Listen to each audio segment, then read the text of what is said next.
Hello everyone. आज मैं बात करने वाला हूं एक्सिस म्यूचुअल फंड के एक इंपॉर्टेंट अपडेट के बारे में, जिसके बारे में लगभग आप सभी लोगों को थोड़ा बहुत तो पता चल गया होगा। देखिए, अभी पिछले कुछ दिनों से सेबी इन पे कुछ इंक्वायरीज कर रही थी, और 3-4 दिनों में पेपर्स पे भी आप लोगों को न्यूज मिलने लगा था कि दो फंड मैनेजर्स में कुछ फ्रंट रनिंग के ऑब्जेक्ट के केसेस लगे हुए हैं। मतलब कि उनपे ये आरोप लगे हुए हैं, एलिगेशंस लगे हुए हैं कि वो किसी तरीके से इनसाइडर ट्रेडिंग एक्टिविटी में इन्वॉल्व थे। देखिए, फ्रंट रनिंग की जो ये एक्टिविटी होती है वो होती क्या है, पहले मैं आप लोगों को बताना चाहता हूँ।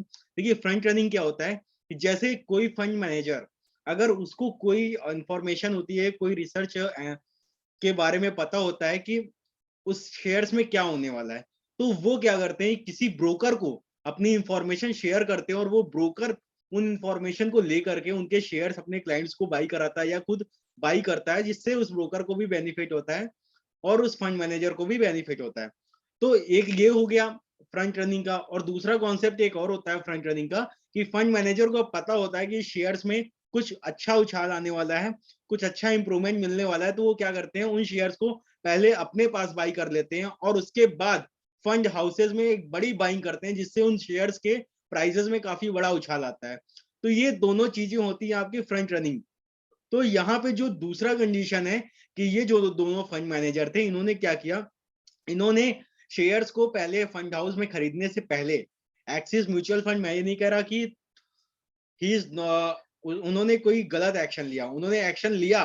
इनको 7 म्यूचुअल फंड जो ये डील करते थे उनमें से इनको तुरंत सस्पेंड कर दिया गया। उन्होंने भी तुरंत एक्शन लिया। और लेकिन उनका ऐसा करना ना केवल एक्सिस म्यूचुअल फंड पर, जबकि बहुत सारे ऐसे इन्वेस्टर्स का भी भरोसा उन्होंने तोड़ा, जो इस बिलीव पे पैसा लगाते हैं कि उनका पैसा एक सेफ जगह पे और बहुत अच्छी जगह पे लगा हुआ है, और फंड मैनेजर्स पर जो वो भरोसा करते हैं। तो ये होती है, ये प्रॉब्लम की बात है। लेकिन हालांकि सेबी ने इस पे स्ट्रिक्ट एक्शन ले लिया है। आगे के केस को मैं आप लोगों को डीपली बताता हूँ कि एक्सिस म्यूचुअल फंड में ये कौन कौन से म्यूचुअल फंड्स थे और किन किन फंड से उन्हें हटा दिया गया है, और आपका अगर फंड इनके अलावा किसी और उसमें लगा हुआ है तो बिल्कुल आपको डरने की जरूरत नहीं है। एक्सिस ने भी इस पे स्ट्रिक्टली एक्शन ले लिया है, और आप लोगों का अगर पैसा लगा हुआ है तो आपको लिक्विडेट करने की तुरंत जरूरत नहीं है। आपका पैसा सेफ है, और धीरे धीरे मार्केट रिकवर होते ही आपको कोई भी लॉस नहीं होगा।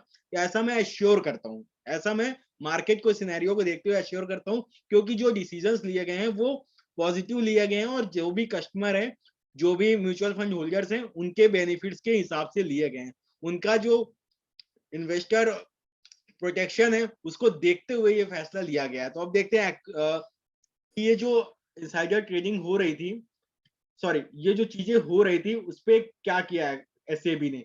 सेबी को देखिए, ये चीजें समझ में आ रही थी, और जब उनपे क्योंकि वो दोनों फंड मैनेजर एकाएक अचानक से एक बहुत लेविश लाइफ जीना शुरू कर दिए थे।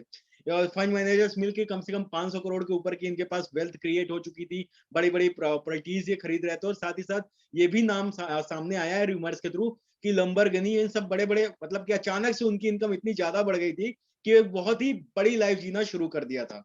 तो इसमें थोड़ा सा सेबी को भी डाउट हुआ इन चीजों पे, उस सेबी को भी कुछ चीजें लगी कि ये हो सकता है कि थोड़ा सा गड़बड़ हो। तो उसने उन लोगों पे जांच बिठाई, और जांच बिठाने पर ये पता चला कि वो फ्रंट रनिंग केसेस कर रहे थे, जिसकी वजह से वो अब अक्यूज पाए गए हैं इसमें, और उनको यहाँ पे स्ट्रिक्टली एक्शन लिया गया फिर एक्सिस म्यूचुअल फंड की तरफ से भी। और उन्हें जो भी वो 7 म्यूचुअल फंड जो डील कर रहे थे, वो सारे म्यूचुअल फंड आपको यहाँ देखने को मिलेंगे, उन सातों म्यूचुअल फंड में से उनको हटा दिया गया है, और नए म्यूचुअल फंड जो अपॉइंट किए गए हैं उनका भी नाम आप लोगों को सामने दिख रहा होगा।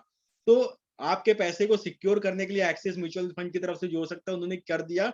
और मैं आपको ये विश्वास देना चाहता हूँ कि एक बहुत अच्छी ब्रांड है एक्सिस, और उसने जो भी किया है आपके गुड फेथ के लिए किया है। तो ऐसा रूमर्स की वजह से कि रिडेम्पशन बहुत सारा आ जाएगा, मतलब कि ये फंड्स पूरी तरीके से वो दिक्कत में आ जाएंगे, तो ऐसा कुछ नहीं होने वाला है। आप आराम से, क्योंकि ये सारे पैनिक करने वाली सिचुएशंस होती है, हो सकता है आपको इन चीजों में डर लगे, लेकिन ऐसा डरने की बिल्कुल भी बात नहीं है। जस्ट अ सिंपल वे, अगर कोई गलती किया है तो उस गलती की सजा उसको मिली है, और ज्यादा लॉस आपका नहीं हो पाया है, क्योंकि मार्केट की वजह से ही करेक्शंस हुए और सही समय पे इसका डिसीजन हो गया है। तो और भरोसा है कि एक्सिस म्यूचुअल फंड को इसके बारे में अगर जानकारी रही होगी तो वो इसको अच्छे से मैनेज करेगा। तो आगे बढ़ते हैं हम लोग। अब यहाँ पे देखते हैं कि कौन कौन से शेयर्स इन्वॉल्व थे। मैं अपनी पिक थोड़ी सी नीचे कर लेता हूँ ताकि आप लोगों को दिखे। इन शेयर्स में हो सकता है कि आने वाले समय में आपको बहुत भारी गिरावट देखने को मिले, क्योंकि इन शेयर्स का नाम सामने आया है जिनमें ये उन इंफॉर्मेशन को यूज किया करते थे। जैसे टोरेंट पावर है, इन्फो एज नौकरी जिसके नाम से जानते हैं, Coforge, PI, Divi's lab, Birla software, Astral pipes, Motherson Sumi, DMart और पेजेलाइट। देखिए ये शेयर्स नो डाउट बहुत अच्छे शेयर्स हैं। हो सकता है कि इंफॉर्मेशन का इनका इन पर बहुत ज्यादा इफेक्ट ना पड़े, लेकिन अगर इन पर इफेक्ट पड़ता है तो अगर आप लोग स्मार्ट इन्वेस्टर हो, आप चार्ट्स को, पैटर्न को अच्छे से जानते हो, तो थोड़ा वेट करिए। मार्केट करेक्शंस के साथ इनको भी करेक्शन होने दीजिए जब इनका सही वैल्यूएशन आपको लगे। बाकी मैं, अगर चैनल को आपने सब्सक्राइब नहीं किया तो चैनल को सब्सक्राइब करिए, क्योंकि जब आपको ये वैल्यूएशन सही लगेगी या मुझे ये वैल्यूएशन सही लगेगी तो मैं आप लोगों को अच्छे शेयर्स और इन सब की इंफॉर्मेशन आप लोगों को जैसे देता रहता हूं। तो आपको अगर सब्सक्राइब रहेगा चैनल तो आपको उसकी इंफॉर्मेशन बड़े इजीली आप लोगों को नोटिफिकेशन बेल के थ्रू आपको पता चल जाएगी। तो ये शेयर्स में अगर आपको कोई एक्टिविटीज दिखती है तो बस आपको थोड़ा संभलने की जरूरत है। अगर आपकी पोजीशंस है तो एक बार चार्ट्स को एनालिसिस कीजिए। अगर लगता है कि नीचे जा रहा है तो आप उसको थोड़ा सा या तो होल्ड कर सकते हैं तो होल्ड करिए, अदरवाइज आप उससे एग्जिट करिए और सही पोजीशन आने के बाद आप इसमें वापस से एंट्री कर सकते हैं। तो ये रहा कल का पूरा जो एक्सिस बैंक का अभी तक में जो न्यूज चल रही थी उसके बारे में इंफॉर्मेशन। और इसी से रिलेटेड और भी स्टॉक मार्केट के बहुत सारे अपडेट्स आप लोगों को डेली बेसिस पे मैं लेकर के आ रहा हूँ। और चैनल को सब्सक्राइब कर दीजिए, लाइक कर दीजिए और शेयर कर दीजिए अपने फ्रेंड्स के साथ, ताकि स्टॉक मार्केट में उनको भी हेल्प हो सके। तो थैंक यू सो मच। इसी के साथ मैं इस वीडियो को क्लोज करता हूँ। नीचे डिस्क्रिप्शन में मेरा कॉन्टैक्ट नंबर है। अगर किसी भी तरीके की अच्छे म्यूचुअल फंड में आप इन्वेस्ट करना चाहते हैं, आप अपना स्विच करना चाहते हैं, तो आप मुझसे इंफॉर्मेशन गेदर कर सकते हैं और अपने ट्रांजेक्शन्स को कर सकते हैं। तो थैंक यू सो मच। इसी के साथ मैं इस वीडियो को यहीं पे क्लोज करता हूँ।